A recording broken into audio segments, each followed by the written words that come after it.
Bismillahirrahmanirrahim. Assalamualaikum warahmatullahi wabarakatuh. Ketemu lagi dengan saya, Safruddin Itur. Kali ini saya akan bercerita sebuah folklore ya, legenda kali ya, atau boleh saya katakan dongeng lah gitu ya. Asal usul nama Pulau Derawan. Sekali lagi, asal usul nama Pulau Derawan. Bagaimanakah nama itu muncul? Baik, kita akan ceritakan. Tapi sebelum masuk ke cerita itu, saya akan bercerita awal dulu. Secara proses alam, Pulau Derawan kira-kira sudah berusia ratusan ribu tahun. Ratusan ribu tahun sudah terjadi Pulau Derawan. Awalnya adalah proses secara alamiah, pergerakan mungkin gempa bumi besar dan sebagainya, pergerakan alam, akhirnya timbullah karang. Kemudian karang itu tidak menonjol sampai ke permukaan laut tinggi begitu, tidak seperti Pulau Kakaban atau Pulau Maratua. Menonjol karena dia kadang-kadang waktu air surut besar terlihat, tetapi tidak nampak. Waktu itu sangat hati-hati, bisa nabrak di situ. Nah, kemudian proses secara alamiah, karena waktu air surut dia kelihatan, maka datanglah pasir, pecahan-pecahan terumbu-terumbu karang atau pecahan-pecahan lain gitu, secara alamiah. Begitu dihantam ombak besar, dang. Karena semakin surut, maka terlempar ke sana. Akhirnya tertata rapi. Nah, sudah gusung berada di sana, cukup luas. Mungkin sekitar kalau kita keliling mungkin 1 jam lah gitu ya. Jalan santai keliling pinggiran sekitar 3 kilometer mungkin keliling. Sudah pasir. Nah, secara proses alam, karena tidak di sebelah lain ada muara sungai yang terkenal dengan Sungai Berau, sering membawa benda-benda, kayu, akar, dan kemudian runtuhnya tepi-tepi sungai, nipah dan lain-lain, itu bergerak. Sebagian ada yang menyangkut di gusung itu, yang kemudian diberi nama Pulau Derawan itu. Kemudian setelah itu ditumbuhilah oleh semak belukar. Pasirnya semakin kuat, semakin padat gitu. Karena di bawahnya tadi batu karsnya itu beda dengan batu kars di Maratua, Kakaban yang tajam-tajam yang bermunculan naik tinggi turun tinggi. Di situ datar dan rapi. Datar. Jadi kalau seandainya kita jalan di situ, seandainya waktu itu masih bisa terlihat, kita jalan waktu air surut, nyaman kita jalan di sana karena datar, rapi. Jadi kalau seandainya waktu itu belum ada pasirnya, gusung itu kelihatan. Ketika air hujan jatuh, dia akan tertampung di situ. Gitu. Tapi nanti begitu ada air laut pasang, habis. Nah, itu secara alamiah. Pasir yang datang, pasir, kemudian ditumbuhi oleh semak belukar. Nah, karena padat, semakin meluas, nanti kalau gelombang di sebelah utara akan berkurang, sebelah selatannya akan menambah. Kalau seandainya gelombang besar datang dari barat atau timur, barat gitu ya, di daerah baratnya akan tergerus oleh hantaman ombak, tapi sebelah timurnya akan semakin bertambah dan seterusnya seperti itu. Jadi tidak pernah berkurang. Kurang di sini bertambah di sana, kurang di sana bertambah di sini, terus gitu. Bahkan semakin luas. Nah, kemudian ada penduduk. Gitu. Nah, kenapa bisa ada air? Nah, itu istimewanya Pulau Derawan. Karena di bawahnya tadi saya ceritakan bahwasanya karangnya itu rata, rapi dan tidak berlubang gitu, rapi ya. Gitu, seperti tanah datar, kemudian datang ke pasir dan menumpuk di atasnya kira-kira 2-3 meter, bahkan mungkin bisa 5-6 meter di atas di atas karang itu.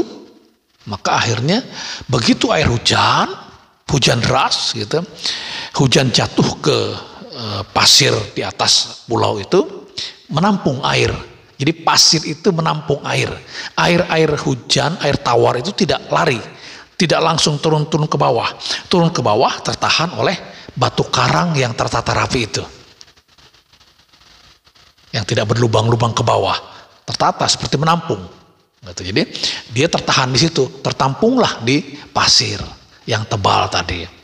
Oleh karena itu begitu digali, setiap menggali di Pulau Derawan maka keluarlah air. Resapan itu air tawar dan bisa diminum. Sampai saat ini menjadi kemewahan Pulau Derawan yang membedakan dengan pulau-pulau lain. Kalau pulau-pulau lain karena pulaunya berbeda cara tumbuhnya, maka otomatis air tidak tertampung dengan banyak. Makanya Derawan menjadi pulau surga yang luar biasa. Airnya banyak, air tawarnya, dan menjadi tempat tinggal. Kemudian jadilah kotes-kotes dan sebagainya di sana, yang harga dari yang murah sampai yang mahal, dari yang penginapan seratusan ribu, 150 ribu, 250 ribu, 350 ribu, sampai harga 1 jutaan kotesnya di sana ada tersedia. Juga begitu di Pulau Maratua. Oke ya, itulah kira-kira proses menjadinya pulau itu. Nah kemudian diberi nama Pulau Derawan. Pertanyaannya, kenapa namanya Pulau Derawan? Jadi ini kita ceritakan asal usul nama Pulau Derawan. Diceritakan pada masa dulu, ratusan tahun yang lalu, bahkan 200-an tahun yang lalu, sebelum ada manusia di Pulau Derawan dan di pulau-pulau lain, kecuali Pulau Panjang. Pulau Panjang sudah ratusan tahun yang lalu, bahkan 200 tahun yang lalu sudah ada penduduknya. Makanya di sana lebih dulu ada kebun kelapa. Bahkan di zaman Hindia Belanda pun ada seorang pengusaha Eropa yang membuat kebun kelapa di Pulau Panjang karena memang ada penduduknya, gitu. Jadi mudah mengawasi kelapa-kelapa mereka. Nah pada waktu itu si pekebun kelapa yang punya kelapa luas dialah orang kaya. Baik, balik ke kisah awal. Ada 2 kelompok suku, mereka adalah suku Bajau yang memang tinggal di laut, berpergian kemana-mana di laut. Mereka menggunakan perahu atau kapal. Gitu.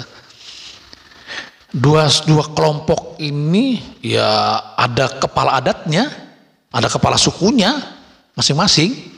Kemudian apakah namanya kepala suku, kepala adat, atau punggawa mungkin dia, ada punggawanya, pemimpinnya. Karena ada yang namakan punggawa ini pastilah sakti, punya kelebihan lain. Kadang-kadang kesaktian orang-orang Bajau sangat terkenal zaman-zaman dulu, bahkan mungkin sampai sekarang. Mereka bisa membuat air asin itu menjadi air tawar apabila dalam keadaan terpaksa, tidak ada hujan dan sebagainya. Jadi air asin pun bisa mereka ambil dan bisa jadi air tawar untuk memasak dan lain-lain. Nah, kedua anak punggawa ini saling jatuh cinta. Satu punggawa yang punya anak perempuan dan satu lagi punggawa yang punya anak laki-laki. Keduanya saling jatuh cinta, saling bertemu. Bertemunya pun harus berangkat pakai kapal atau pakai perahu untuk mendatangi rombongan lain gitu. Kadang-kadang rombongan itu bisa bertemu, tapi kadang-kadang rombongan itu berpisah, mencari lokasi dan tempat-tempat strategis, tempat-tempat yang nyaman untuk mereka berkehidupan, mudah cari ikan, mudah apa begitu, makanya kemudian mudah mencari air tawar gitu, tempat-tempat tertentu. Karena sudah saling jatuh cinta, akhirnya mereka sepakatlah untuk menikahkan, mengawinkan kedua putra-putri mereka. Jadi dari sana. Nah, karena mereka punya warga suku Bajau juga yang tinggal di Pulau Panjang, adalah termasuk kaitan keluarga mereka juga di antara kedua mempelai tadi, calon kedua mempelai. Mereka sepakat, dan di Pulau Panjang juga menyepakati untuk kedua mempelai ini diacarakan, dipestakan di Pulau Panjang. Nah, maka mereka dari dua kelompok ini, dua kalau bahasa di Arab dua kafilah gitu ya, dua kafilah ini setelah melamar sudah sepakat dan persetujuan adakan pesta di Pulau Panjang. Mereka pun bersiap-siap untuk berangkat ke Pulau Panjang dengan kapal yang terbaiknya dari Punggawa 1 dengan kapal yang terbaik dihias dan sebagainya gitu untuk berangkat ke Pulau Panjang.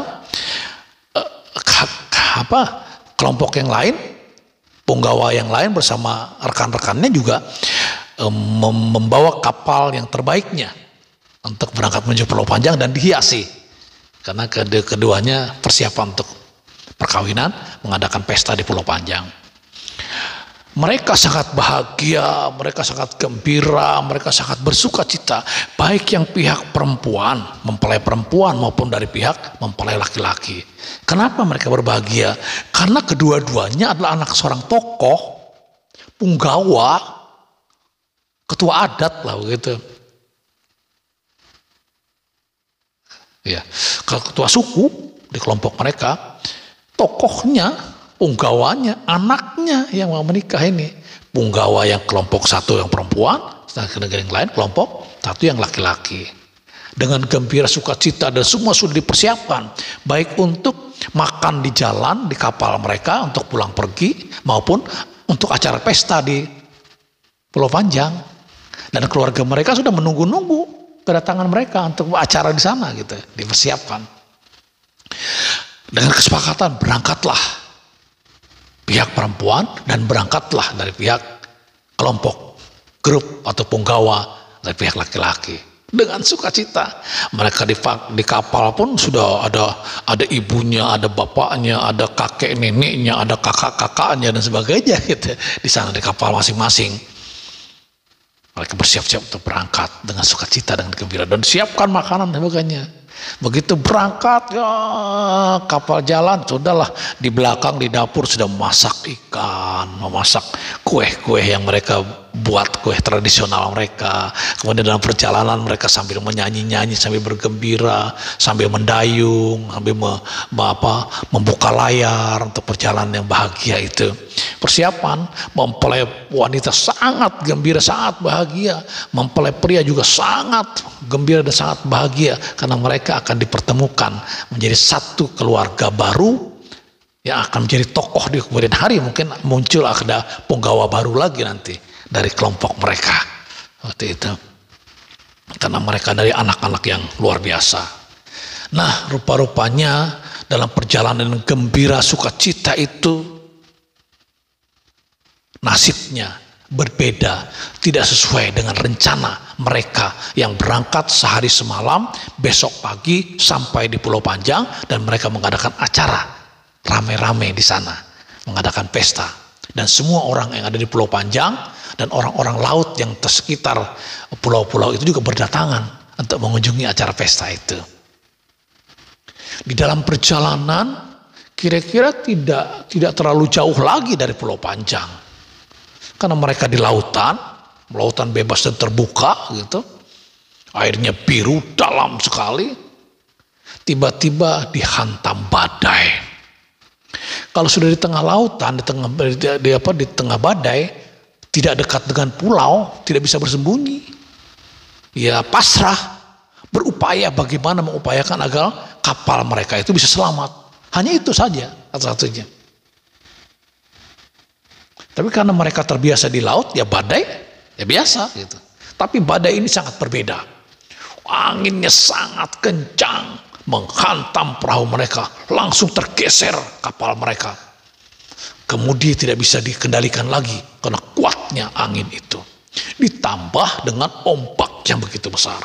1 meter, 2 meter, bahkan 3 meter lebih ombak pada saat itu menghantam. Karena badainya sangat kencang, anginnya sangat kencang, gelap semua wilayah itu. Gelap, seolah-olah terjadi malam pada di siang hari. Seperti malam, gelap, tertutup oleh awan hitam dengan badai yang sangat kencang. Banyaklah mereka berteriak, anak-anak berteriak, ibu-ibu dan sebagainya berteriak di belakang, di depan. bapak-bapak, sebagian yang tokoh-tokohnya berdoa agar mereka bisa diselamatkan. Apa yang terjadi? Badai tidak berhenti. Akhirnya kapal mereka, baik kapal pihak rombongan punggawa perempuan maupun dari punggawa laki-laki, tidak bisa terhindar, tidak bisa dikemudikan. Akhirnya keduanya menghantam ke gusung, menghantam ke batu karang. Pecahlah kapal mereka, hancurlah kapal mereka. Semuanya terhambur kemana-mana. Orang-orangnya terhambur, makanan yang mereka siapkan terhambur, kapalnya pun pecah terbagi-bagi. Bahkan tiang layar yang panjang tinggi ke atas yang cukup kuat kayunya, dihantam badai tadi, dihantam petir dan lain-lain, patah-patah. Bahkan ketika terbalik pun patah lagi. Nah, saat-saat yang genting seperti itu, mempelai laki-laki bersumpah dan memohon, seandainya aku dan suamiku tidak bisa bertemu, maka untuk mengenang kehidupan kami, mengenang perkawinan kami, mengenang rencana pernikahan kami yang kami rencanakan sedemikian rupa ini, untuk orang-orang akan datang tahu bahwa kami sudah melakukan itu, perjalanan menuju ke Pulau Panjang. Jadikanlah kami sebagai pulau.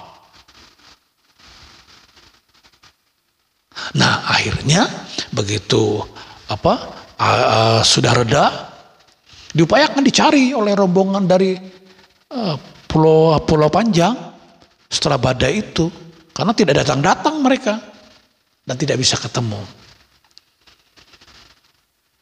Berarti sudah hilang dan habis, rombongan mereka sudah habis entah kemana.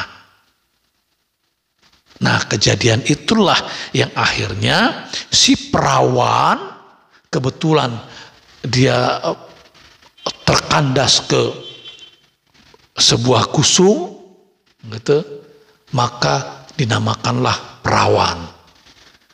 Si mempelai wanita itu masih gadis, masih suci. Dia seorang perawan. Nah, kata perawan ini kemudian hari menjadi delawan. Delawan kemudian menjadi kata derawan sampai akhir ini. Dikenallah dengan nama Pulau Derawan. Kemudian suaminya di mana? Suaminya terhempas ke sebuah kusung di tempat lain, di batu-batu. Kemudian hari dinamakanlah Kakaban. Mertuanya bagaimana? Karena dengan calon suaminya tadi terhempas mertuanya jauh ke tempat lain. Kemudian adalah Pulau Mertua. Dari kata mertua akhirnya menjadi Pulau Maratua. Ibu si wanita di mana? Terhempas ke sebuah tempat yang lain yang berbeda, di sebuah kusung yang sekarang menjadi tempat yang indah. Namanya ibunya Mama, Samama. Gitu. Kemudian saudara-saudaranya sebagian kemana? Terhempas ke sebuah kusung juga, terbawa oleh arus dan sebagainya. Kemudian dinamailah Sangalaki. Saudara-saudaranya berada di sana. Gitu. Itulah kisah folklor atau legenda dongeng ini yang menceritakan asal-usul nama Pulau Derawan. Nah, cerita Pulau Maratua sudah saya ceritakan. Sekarang baru saya ceritakan asal-usul nama Pulau Derawan itu. Mudah-mudahan apa yang saya ceritakan ini ada manfaatnya buat kita semua sebagai literasi kita semua asal-usul cerita Pulau Derawan. Apabila ada kata-kata yang kurang baik, kurang berkenan, atau keliru saya menceritakan cerita ini, boleh nanti komentar di YouTube saya. Silahkan sampaikan apa saja kekurangan dalam cerita ini, atau apa yang harus saya perbaiki untuk saya bercerita pada akan datang.